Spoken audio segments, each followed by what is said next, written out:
welcome to season 3 of Feelings and Other F Words. Season 3, I feel like there should be air horns, fog horns. Like clearly foghorns. Clearly I was a clubber. Clearly I went out so much, me and my foghorns. Anyway, we are here. It is season 3, a Vogue top 10 mental health and wellness podcast. We are doing big things here at Feelings and Other F Words. This season, we're going to do things a little bit different. Let me run it down super quick, 5 seconds. Episodes are going to be shorter and sweeter. We're going to hit the 15 to 20 minute mark because I hear you. I heard what you had to say. And more importantly, I agree with you. Your target run only lasts so long. I need my podcast to only last so long. 15 to 20 minutes of the science of why we are the way we are and the answers of what they have to do about it. And then we're going to have kind of these bonus episodes that come in here and there of friends of F Words. So these are people in the community. These are experts talking about their field and giving us insights. They will be separate from the regular episodes. That's what we can expect, plus so much more in season 3. Today's F word, first week of January, first-ish week of January, we are talking about friction and this idea of the January tax. How many of you, raise your hands, have heard of the January tax? I hadn't. I started to research selfishly on post-holidays and why they hit so hard. For me, for my clients, I started to research this. I started to research why the fuck can't I stay motivated? And why am I so freaking tired? All of the time tired post-holidays. There must be something. And what I've learned is there's something called the January tax, or this idea of re-entry friction into Q1, which makes sense to me when you really think about it. All right. Let's talk holidays, okay? There is a holiday hangover that absolutely happens, and it's not necessarily just from booze. It's from a total lack of routine that happens, and it leaves your prefrontal cortex, that part of your brain who does the right thing sometimes, in almost a low power mode. You have sugar and gifts and novelty and travel and excitement. And maybe that excitement is fighting with your in-laws or avoiding people that you can't stand at the dinner table while asking them to pass the cheese. I don't know, but there's so much and it completely fucks up your routine. So going back into your 9 to 5 feels wild. And it doesn't just mean work. It could be the routine with your kids or the routine with your elderly parents, whatever. The issue is that there is a shift that starts to happen, that re-entry tax, the January tax. And there's a few reasons that science says that this exists. So the first concept, Dr. Sophie Leroy, she shows that when you switch from one task to another, your brain doesn't move all at once. There's almost this residue that stays stuck on the previous task. So let's look at this macro. You're shifting from a huge wasteland, so to speak, of no rules, it's like Lord of the Flies. You're now shifting into rigid structure, asking to be, perform at a high level, things like that. That takes time just as much as switching from, okay, I have an open tab. I'm going to be productive. My 450 billion emails are there. I'm ready to go. Now, all of a sudden, I am looking up high-end blenders on Amazon. How the fuck did this happen? So there's a shift even in that. The interesting thing, this to me, I will die on this hill. This is my party. You know how you have party information? This is my party information. Okay. Do you know that when you shift from one task to another, there's a time cost that is associated with it. So if you are in deep work mode, you are in flow state, working on something, and you look at a text on your phone that is unrelated to the work that you're doing, do you know how long it takes to get back into a deep flow state? The answer is 23 minutes and 15 seconds every time you are interrupted. This to me also makes so much sense because January tax, I'm interrupting myself because there's so much to do. So I'm here, I'm there, I'm everywhere. I'm cleaning up physical stuff in my home. There's fucking boxes everywhere. Jimmy had a meltdown this morning. Can we have a sidebar? Jimmy had a meltdown this morning with how many boxes there were to take out for the trash. He is usually a very pleasant human being. I've never seen him more upset. So That's Jimmy Appleton's kryptonite, cardboard. You heard it here first. Take them down. Take them down. But there's something to be said about I'm answering all these things and everyone's circling back. And now the cabinet doors are open. And why are my keys in the freezer? True story. I've done that before. I used to make fun of my mom for doing that. But now I understand she's not insane. She was just overstimulated. So sorry, Barb. I love you. But there's something to be said about that, right? Like every time you switch a task, 23 minutes to get back to what you're doing, 23 minutes to get back to what you're doing. And it's why I think some days feel so much harder than others. Because think of that cognitive load to switch from, let me just check my text real quickly, or I got a phone call, or, ooh, I see this thing on the counter. Let me answer it. It's a school form. And I completely forgot what I was doing in the first place. So that alone is a concept in itself. You add that in with the rest of January and this January tax of having no routine, and it almost gets a little bit worse. The other thing is there is this almost shift that happens, this shifting set, they call it in science, that you transition from default mode to executive functioning. So vacation and daydreaming to like getting shit done. And the grinding of the gears in your head are like literally palpable. Like you can almost feel it happening. It's why so many people coming back from any type of vacation, not just holidays, feel worse than they would have if they just kept working. It's because of that shift and that mindset. It almost takes so long to decompress and get in vacation mode. But by the time you do that, it's ready to start in work mode. And that the gears there, it's too much of a pivot sometimes. And we'll talk solutions. I'm not just going to give you all the bad news.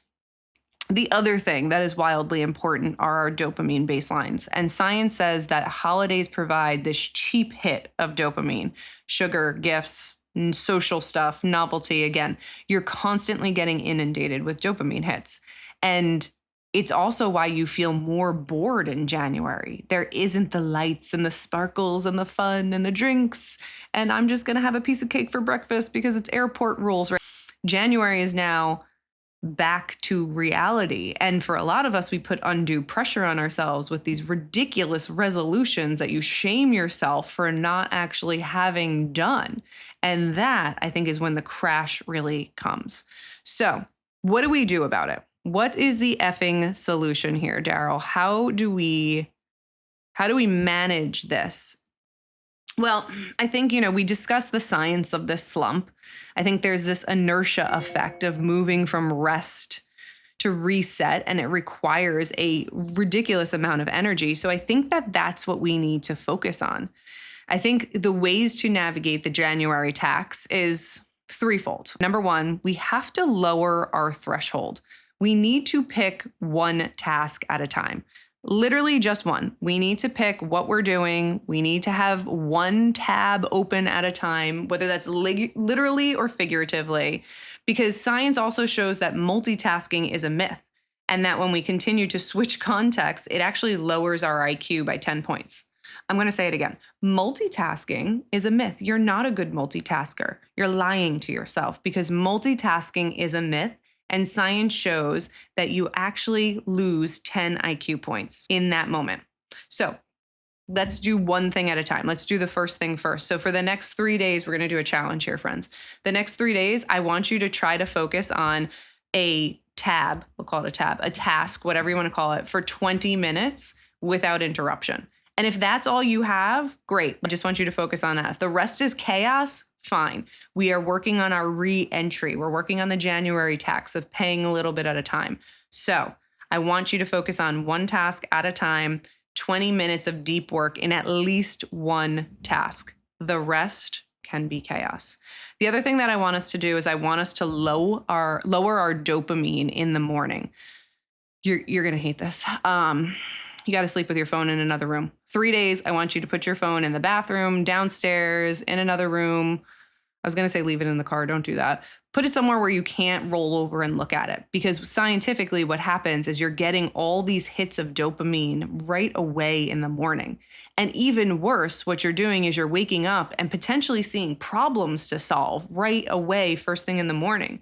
Oh my God, my boss emailed me. Oh my God, somebody wrote a hate comment on my Instagram. Oh my God, the taxes are due. Like, you don't need that at 7 a.m. You don't need that when you wake up. It will be there at 7:45.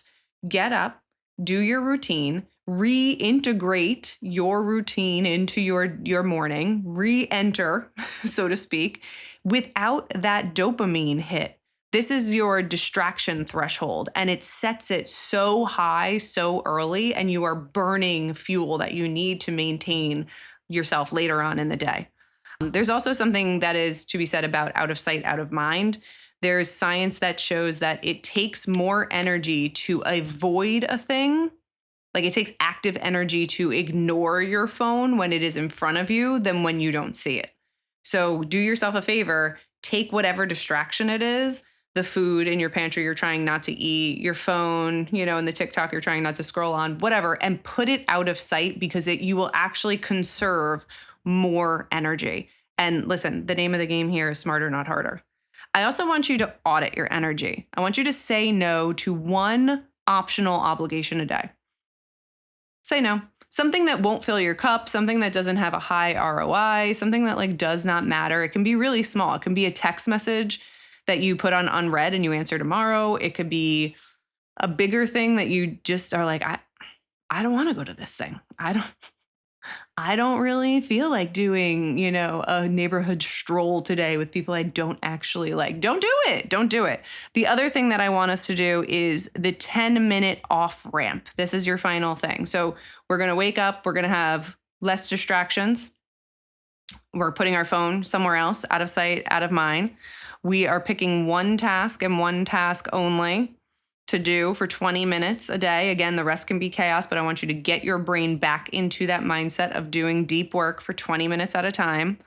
We're saying no to one optional obligation a day, and I'm going to give you a bonus. And this is less of a thing to do, but more of a framework to start to work into. I want you to do a 10-minute off ramp. And this is taking a 10-minute transition between work and home.